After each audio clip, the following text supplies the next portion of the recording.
Amanda, thank you for coming today and joining us here. Let's start off by, you are who? I am Amanda. I'm the president of Allie Pals Rescue. Thank you for having us today. We're excited to be here. I brought Breezy with me. Breezy. She's hiding down here. We've been following for a while. Yes, Breezy came almost 6 months ago now. Yeah, and when she came, she was only about 1.5 pounds, right? Yeah, she was a little girl. We had to, she spent some time hospitalized at the vet. She just wasn't too healthy, but she's getting there slowly. Where did Breezy come from? Breezy came from Laredo, Texas. She flew in over summer, August, I believe. She came to join us. We thought she was just gonna be a nice, quick foster, little puppy onto her forever home, but she had some other plans for us, so she's still with us now. Special, doesn't she? Yes. And since we're talking about Laredo, that's how you and I know each other. Yes. So you were pulling from Laredo, I was pulling from Laredo, and we said, let's get together and do this as a joint effort and let's save more dogs. Yep, we're going on 3 years working together. Yeah, it's been pretty amazing. We've become good friends in the process, and we're always here for each other and we're always trying to help out. And, you know, you save a ton of dogs, and obviously we're all so grateful for that, and all the work that you and your fosters and volunteers do. So Amanda, we've been working together for 3 years now. I know that all of us in rescue face tons of different obstacles and crises. You know, what do you think as running your own organization? You know, do you face the same crisis as we do? What do you think you experience more than you don't? I think we face a lot of the same challenges, but I think it's a little bit different. We're a lot smaller of a rescue. So, you know, finding volunteers, getting foster homes, trying to help the community as much as we can, knowing that we can only take in dogs that we have foster for. We don't currently have any dogs in boarding, so we're really big on keeping our dogs in fosters. So, you know, we do have to say no a lot of the time just because we have nowhere to place the dogs. So I know that we're all facing, you know, the challenge of short foster homes, short volunteers, you know, funding, being solely volunteer-based, foster home-based, donation-based.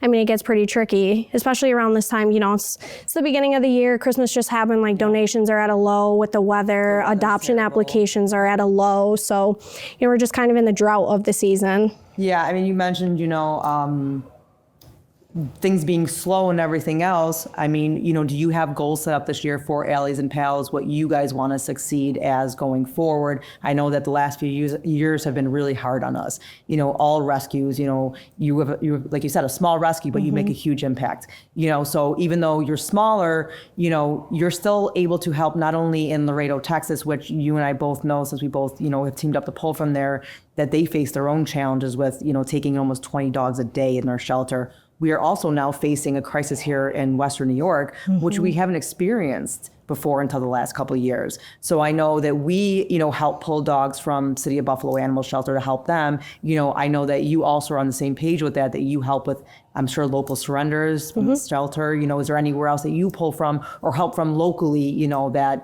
people can understand and maybe that would encourage them to sign up and foster with you also? So we are kind of in growing pains right now. We're changing the focus of the rescue, not only to help, you know, local dogs as well as kill shelters.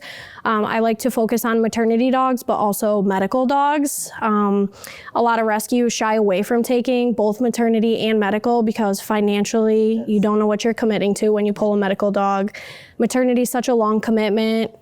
Deliveries go south fast, puppies turn really quick, so it's very hard to find fosters for those. So personally, that's where we're shifting our focus to, just because that's where my passion is.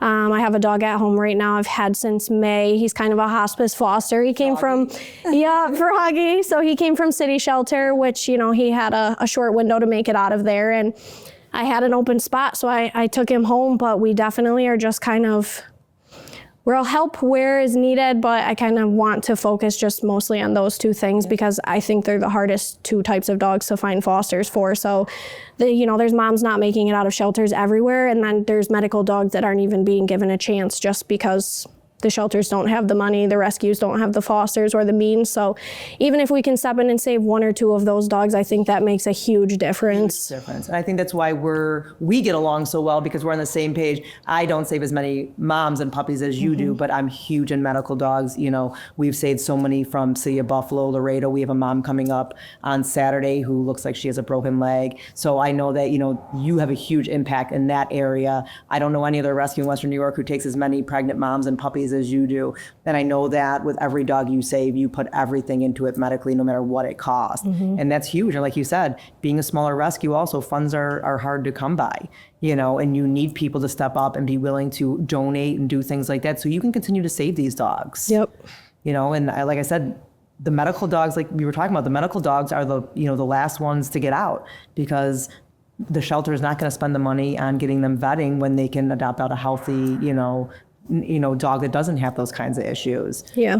So that's why I love that you're on the same page as that, because that's super important to me. And we know Breezy, was a medical dog herself, and she probably wouldn't be here today if it wasn't for you and Allies and Pals. Yeah. Super important. And I know we all know how stressful it is, but we've been, a lot of us rescues here in Western New York have band together and really been able to work together and not make it competitive and be able to save dogs together and help each other out. And I think that's super important too. I think in the last year, the rescue community in Buffalo at least has really shifted.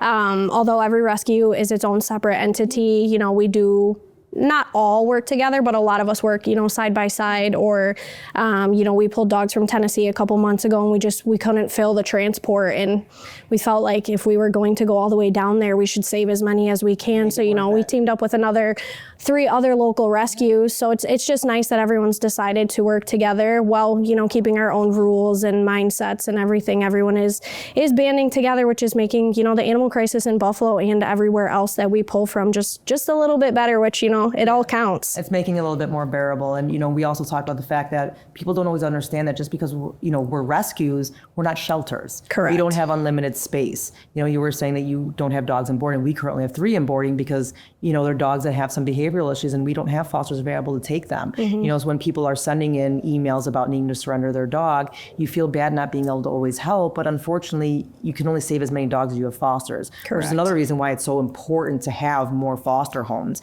and why, you tell people, listen, if now's not the time for you to adopt, maybe just foster, and you can meet.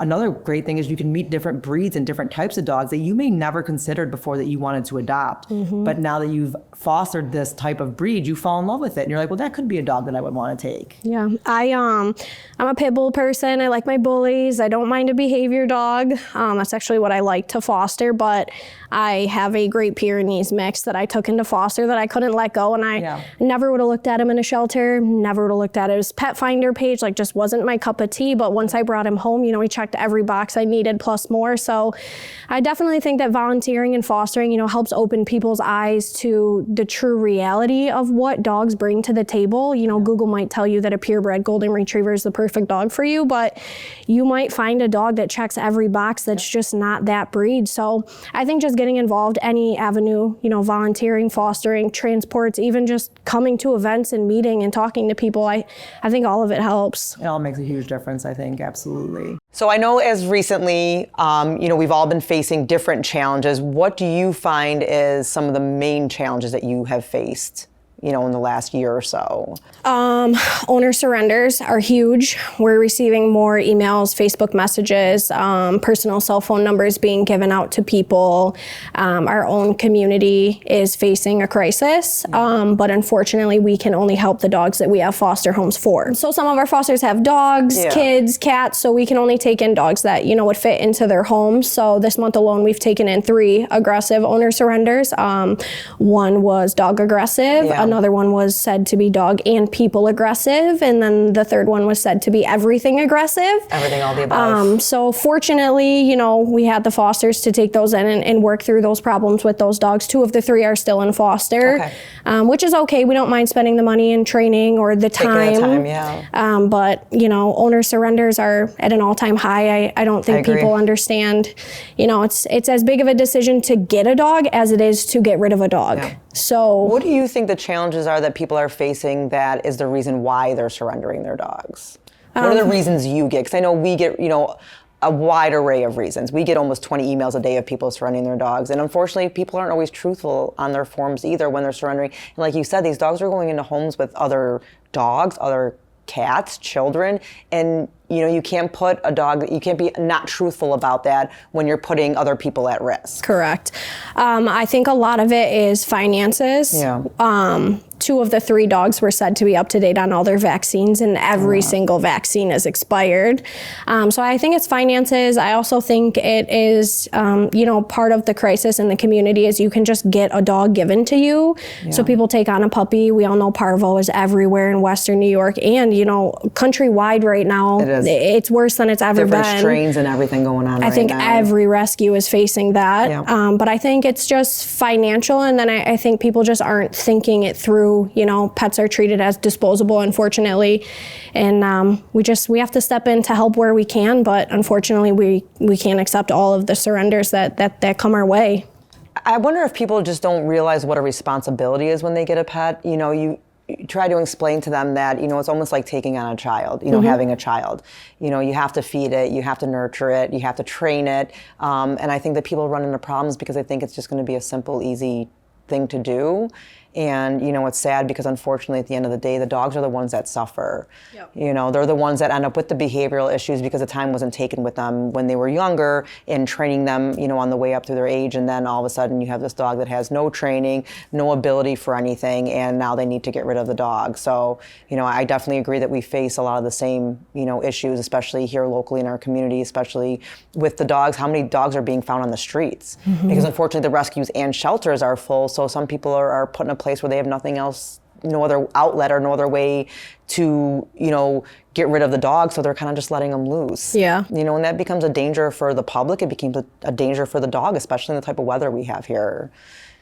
Agree. All right, Amanda, so if somebody was interested in volunteering or fostering or adopting from Allies and Pals, how would they go about doing that?